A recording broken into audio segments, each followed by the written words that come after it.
Assalamualaikum warahmatullahi wabarakatuh. Selamat pagi anak-anak ustazah semua. Nah, sekarang kita lanjut pembelajaran ya nak, yaitu tema 4, subtema 3, pembelajaran 4, 5, dan 6. Nah, sebelum kita lanjut ke pembelajaran, ada baiknya kita membaca doa terlebih dahulu ya anak-anak ustazah, agar pembelajaran kita dapat diingat dan dipraktekkan. Bismillahirrohmanirrohim. Pulang sekolah, Lina menonton televisi. Lina melihat berita prosesi pernikahan adat Melayu yang menggunakan pantun. Lina terpana melihat serunya berbalas pantun dalam prosesi pernikahan tersebut.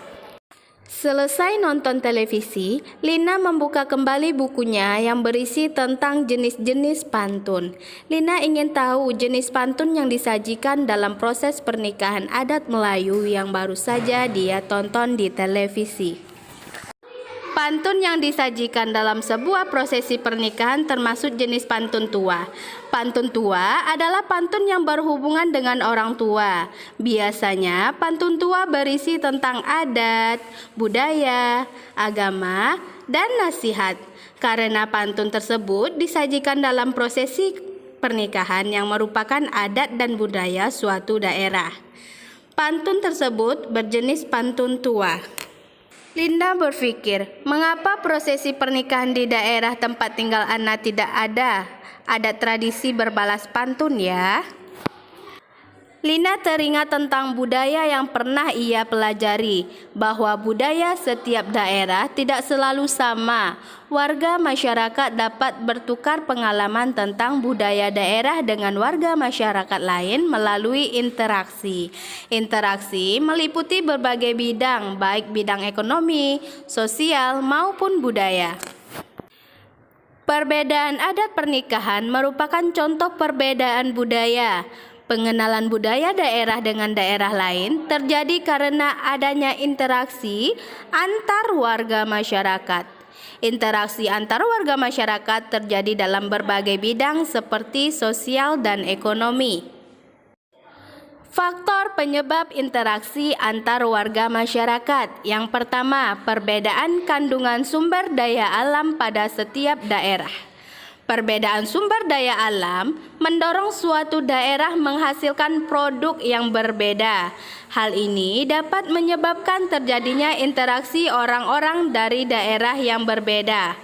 Misalnya, suatu daerah memerlukan batu bara untuk bahan penyakit listrik, namun daerah tersebut tidak memilikinya. Maka daerah tersebut membeli batu bara dari daerah yang menghasilkan batu bara. Faktor yang kedua yaitu tidak mampu memenuhi kebutuhan sendiri. Satu daerah tertentu tidak mampu memenuhi suatu barang dan jasa yang dibutuhkannya, sehingga untuk memenuhinya harus berinteraksi dengan daerah lain.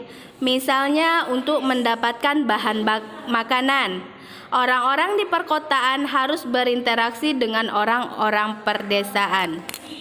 Faktor ketiga yaitu untuk meningkatkan pendapatan daerah. Berinteraksi dengan daerah lain juga dapat meningkatkan pendapatan suatu daerah. Misalnya daerah pantai menjual hasil nelayan ke daerah lain hingga perekonomian di daerah pantai tersebut meningkat. Faktor keempat, perbedaan kemampuan sumber daya manusia. Kemampuan sumber daya manusia antara satu daerah dengan daerah lainnya tertentu berbeda ya nak. Contohnya, suatu daerah tidak memiliki dokter. Oleh karena itu, daerah tersebut mendatangkan dokter dari daerah lain. Interaksi antar warga masyarakat dapat meningkatkan pembangunan di segala bidang. Dalam bidang ekonomi, masyarakat dapat bekerja sama untuk meningkatkan taraf hidupnya sehingga tercapai kesejahteraan sosial. Dalam bidang budaya, masyarakat dapat mengenal budaya daerah lain sehingga memperkaya kawasan Nusantara dan kebudayaan nasional. Dalam bidang sosial, dengan interaksi masyarakat dapat memenuhi kodratnya sebagai makhluk sosial, yaitu manusia membutuhkan manusia lain untuk memenuhi kebutuhan hidupnya. Nah, di sini kita masuk ke upaya pembangunan ekonomi. Di sini ada daerah pantai dan daerah pegunungan. Kita lihat ke daerah pantai. Yang pertama, melestarikan hutan bakau dan terumbu karang. Dan yang kedua, membangun sarana pariwisata. Sedangkan di daerah pegunungan, yang pertama melestarikan hutan yang ada di sekitar pegunungan dan memperbaiki akses jalan ke wilayah pegunungan.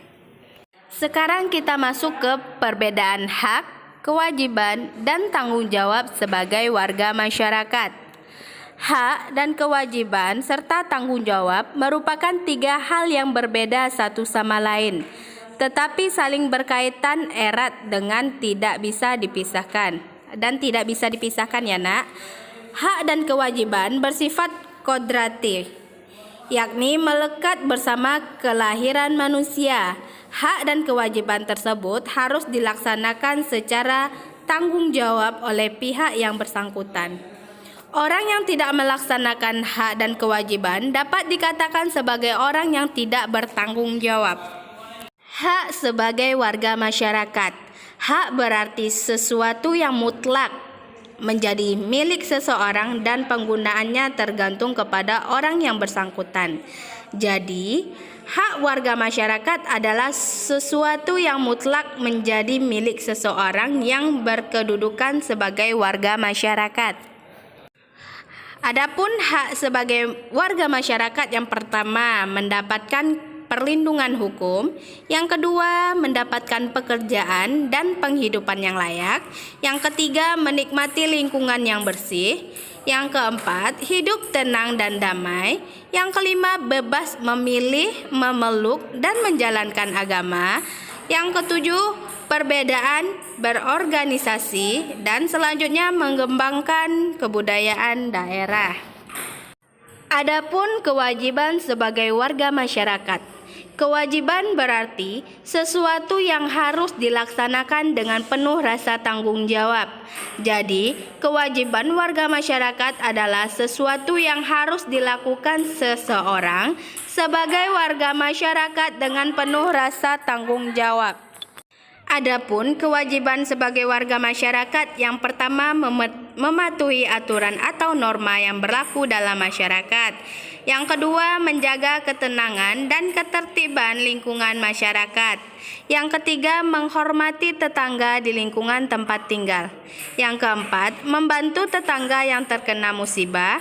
Yang kelima, menjaga kebersihan lingkungan tempat tinggal. Yang keenam, mengikuti kegiatan yang ada di lingkungan. Perbedaan hak, kewajiban, dan tanggung jawab sebagai warga masyarakat. Hak warga masyarakat adalah sesuatu yang mutlak menjadi milik seseorang yang berkedudukan sebagai warga masyarakat. Sedangkan kewajiban warga masyarakat adalah sesuatu yang harus dilakukan seseorang sebagai warga masyarakat dengan penuh rasa tanggung jawab. Selanjutnya, tanggung jawab adalah tugas dan kewajiban yang harus dilaksanakan seseorang dalam kedudukannya sebagai warga masyarakat. Pembelajaran 5 dan 6. Udin pandai membuat cerita bergambar atau komik. Kepandaian Udin membuat cerita bergambar karena gemar membaca. Saat liburan sekolah, Udin menggunakan waktunya untuk membuat cerita bergambar. Nah, anak-anak ustazah, biasanya kalau anak-anak yang gemar membaca akan menyalurkan bakatnya bisa melalui komik ataupun novel. Ini adalah gambar cerita yang dibuat Udin. Si Pitung anak rajin mengaji dan silat. Si Pitung gemar berlatih silat bersama teman-temannya. Si Pitung mengeluarkan jurus silatnya untuk melawan company. Nah, ini 3 manfaat memiliki kemampuan bela diri. Manfaat pertama yaitu manfaat fisik. Bela diri sangat bermanfaat bagi fisik kita ya nak. Contohnya membentuk koordinasi otot-otot tubuh, terbentuk postur tubuh yang seimbang yang sangat penting untuk mengurangi risiko timbulnya penyakit, serta menciptakan stamina dan ketahanan tubuh. Pada dasarnya, peredaran darah ke seluruh tubuh timbul oleh kontraksi gerakan otot jantung. Otot jantung memiliki karakteristik yang berbeda dengan jenis otot lainnya. Antara lain memiliki percabangan yang membuat banyak hubungan antar jaringan otot lainnya. Jadi, peran jantung sebagai pemompa darah sangat dipenuhi oleh terbentuknya koordinasi otot-otot tubuh, terutama otot jantung. Untuk itu, ketika hendak pandai menjaga kesehatan organ peredaran darah seperti jantung, caranya dengan berolahraga seperti ikut berlari dan senam. Adapun manfaat yang kedua yaitu manfaat emosional. Selain bermanfaat bagi fisik kita, bela diri juga bermanfaat untuk mengendalikan emosi. Dalam seni bela diri, antum akan diajarkan cara menghindari dan menghadapi lawan secara efektif dan efisien. Dengan kemampuan tersebut, antum bisa membela diri dengan melumpuhkan penyerang sementara dan menghindari konflik berkepanjangan. Manfaat terakhir yaitu manfaat sosial. Dalam seni bela diri, antum akan diajarkan bahwa saat dalam posisi lemah, antum harus bisa membela diri, sedangkan saat dalam posisi kuat, antum harus bisa menjadi pelindung bagi yang lemah. Dalam seni bela diri juga diajarkan sistem kerjasama tim dengan cara latihan bersama. Tujuan bela diri bukan untuk mencederai lawan, melainkan hanya melumpuhkan serangan dan menyadarkannya. Dari seram ke pulau buru dalam kota beli pepaya, anak baik menghormati guru, berbakti jua kepada orang tua. Nah, hikmah dari pantun tersebut bahwa sebagai pelajar kita harus menghormati guru. Guru merupakan orang tua kita selama di sekolah. Kita juga harus menghormati orang tua dengan cara berbakti kepada orang tua.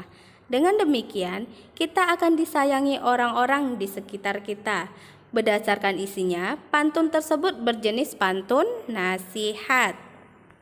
Oke anak-anak ustazah, sekarang kita masuk ke faktor penyebab terjadinya banjir. Yang pertama, penebangan hutan. Bisa dilihat ya nak pada gambar di atas ada penebangan hutan dan pembuangan sampah sembarangan. Kita masuk ke penebangan hutan. Akibat penebangan hutan, maka air hujan tidak dapat diserap tanah dengan baik sehingga air akan meluap menyebabkan banjir. Menjaga lingkungan masyarakat menjadi tanggung jawab segenap warga masyarakat. Banjir yang terjadi dalam lingkungan masyarakat kebanyakan akibat kelalaian warga masyarakat setempat. Warga masyarakat tidak sadar dengan tanggung jawabnya menjaga kebersihan dan keamanan lingkungan. Sekarang kita masuk ke akibat-akibat tidak dilaksanakan tanggung jawab sebagai warga masyarakat. Yang pertama, akibatnya jika warga tidak melaksanakan tanggung jawab dalam kegiatan kerja bakti membersihkan lingkungan, lingkungan menjadi kotor dan tidak sehat sehingga warga dapat terjangkit penyakit. Yang kedua, jika warga tidak melaksanakan tanggung jawab dalam kegiatan siskamling, lingkungan menjadi tidak aman sehingga keamanan warga terganggu. Dan yang ketiga yaitu jika warga tidak menjaga ketenangan, lingkungan menjadi tidak akan damai hingga warga tidak nyaman tinggal di lingkungan tersebut. Pagi-pagi makan roti, ini semua buatan ibunya. Wahai kawan baik hati, bertanggung jawab wajib hukumnya. Minta uang langsung diberi, beli baju pasti kita senang. Bertanggung jawab bikin hati berseri, semua riang, semua senang. Nah, adapun amanat pantun tersebut adalah ajakan untuk memiliki sikap tanggung jawab karena tanggung jawab merupakan sebuah kewajiban. Dengan bertanggung jawab, membuat hati berseri dan semua senang. Dah anak-anak ustazah, itu adalah materi pembelajaran kita tema 4, subtema 3, pembelajaran 4, 5, dan 6. Jadi ustazah harap anak-anak ustazah paham semua. Adapun tugasnya mohon dikerjakan di buku latihan ya. Billahi taufiq wal hidayah. Assalamualaikum warahmatullahi wabarakatuh.